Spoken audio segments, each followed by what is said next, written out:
On parle maintenant de couscous et j'ai envie de dire de 51 nuances de couscous. Comment ce plat, essence même de la cuisine en Algérie et dans le Maghreb, se décline localement sur les tables d'Alger, d'Oran.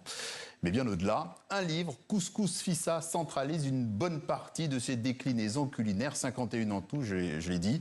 Et nous accueillons en plateau Ourida Nekash, l'autrice de ce livre. Bonsoir et bienvenue. Bonsoir. Alors je vois que vous avez déjà amené quelques pièces à conviction, que l'on va voir à l'image.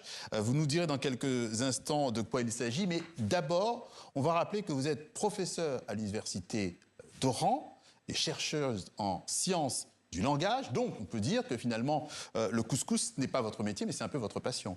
Oui, le patrimoine immatériel algérien m'a toujours passionnée. Donc, je suis partie des contes et des proverbes d'Algérie jusqu'à la cuisine aujourd'hui, où c'est mon 3e livre de cuisine. Donc, voilà, et je voulais présenter d'autres recettes en France, parce que ici en France, on ne connaît qu'une seule variante, qui est le couscous royal. Et voilà, et ce grain mérite d'être connu et d'être cuisiné autrement, et avec tout ce qu'il y a comme déclinaison. Alors, qu'est-ce que vous nous avez préparé? Alors là, aujourd'hui, c'est le couscous à marfoul. C'est un couscous c'est un couscous végétarien à base de légumes de saison. Il y en a 7 et d'huile d'olive. Donc, il est complet. Il peut être complet. Si on rajoute des œufs durs, ça peut être avec les protéines. Il est complet. Puis, nous avons un dessert qui est un couscous à la grenade, miel et eau de fleur d'oranger. Voilà. Et c'est combien de temps pour préparer ces... Justement, c'est ça l'intérêt de ce livre, parce qu'avec le grain de couscous qu'on trouve en France, on peut préparer un couscous fissa, un couscous rapide.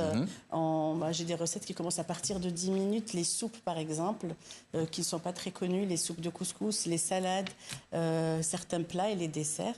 Donc, à partir de 10-15 minutes, on peut se faire un couscous si on en a envie. Donc, en fait, c'est aussi l'aspect rapide, l'aspect express, c'est aussi une manière aussi de démocratiser le couscous un peu plus. Oui, au fait, le faire connaître un peu plus, se baser sur des recettes traditionnelles, quelques-unes, comme le couscous à la sauce, aux légumes, mais faire connaître d'autres couscous, donc les desserts qu'on appelle les sefa, les mesfouf à base de légumes, et certains plats, certains couscous, comme le couscous au poisson, comme les déclinaisons sont énormes, mais aussi en inventer d'autres. C'était le but aussi, quelques salades, rajouter un petit peu de modernité à la vie quotidienne d'un travailleur ou d'une travailleuse qui rentre on rentre chez soi et on a envie d'un couscous, on se dit on peut le faire, on a 10 minutes, un quart d'heure, on peut le faire. Alors pour les non-initiés, ceux qui ne connaissent pas tous les secrets de fabrication, ne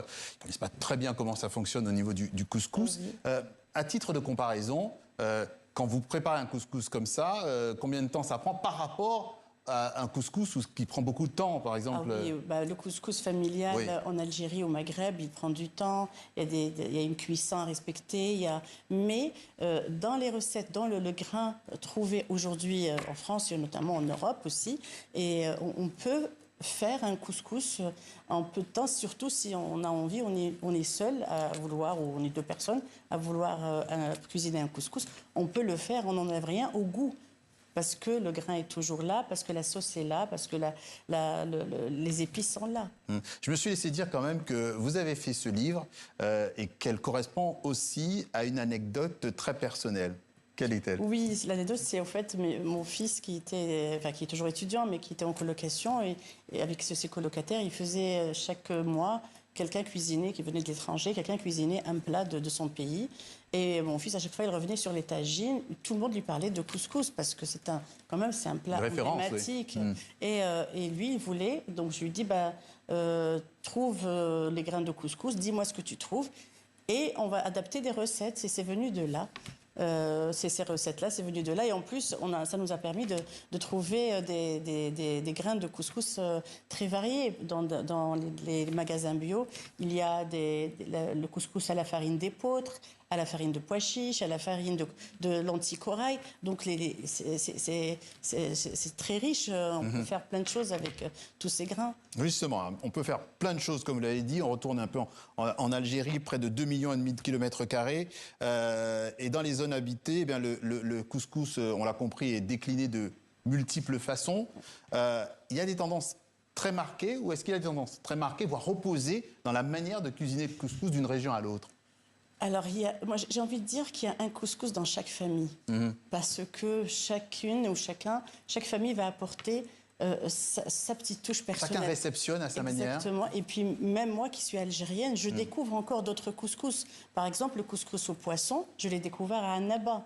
Et donc, ça se fait à l'est de l'Algérie.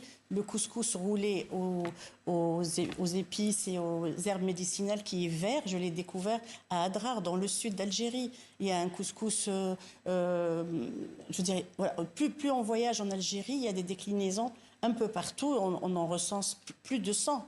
Mais je n'ai pas encore tout goûté déjà. Mais non seulement dans le grain, comme le gros, le petit, le moyen, mais aussi dans la préparation. Donc il y a une découverte énorme à faire, mais voilà, ça nous permet au fait de rendre ce plat accessible et plus connu donc, dans d'autres pays, comme en France ou en Europe, parce que, encore une fois, je le redis, on ne connaît qu'une seule sorte. Oui, voilà, les plus connus, mais... Plat, le couscous royal, voilà, qui n'est pas vraiment algérien, ni peut-être pas maghrébin, je ne connais pas, je parle de mon pays, mais ça n'existe pas vraiment chez nous, mais on peut aussi en inventer, c'est pas un problème, mais voilà, mais proposer d'autres, des salades, des soupes, proposer des desserts comme là aujourd'hui. Donc ça se fait déjà chez nous. Ce sont des plats de desserts qui se font en Algérie, mais on les connaît pas assez. Diriez-vous que c'est aussi une manière de vous réapproprier aussi le couscous, parce que vous l'avez dit, il est parti, il a fait un peu sa vie un peu différemment. Alors moi j'aime bien au fait le fait que le couscous voyage. J'aime bien cette ouverture vers le monde de Tamanrasset à Buenos Aires, parce qu'on trouve le couscous à Buenos Aires et au Brésil. J'aime bien cette ouverture, j'aime bien que le couscous évolue. On a un patrimoine commun algérien, maghrébin, donc qui est ce grain dans l'imaginaire maghrébin, mais qui est sans frontières. Est sans frontières et qui dépasse les frontières, et que quelqu'un au Brésil cherche d'où il vient, et ça vient d'Afrique, de Maghreb. Eh bien, il ne nous reste plus qu'à nous souhaiter bon appétit. Merci Horida Nekach. On rappelle votre livre Couscous Fissa, paru en France aux éditions Joux Éditions, c'est ça? C'est ça. Merci d'être passé ce soir par notre journal Afrique sur TV5 Monde. Merci à vous.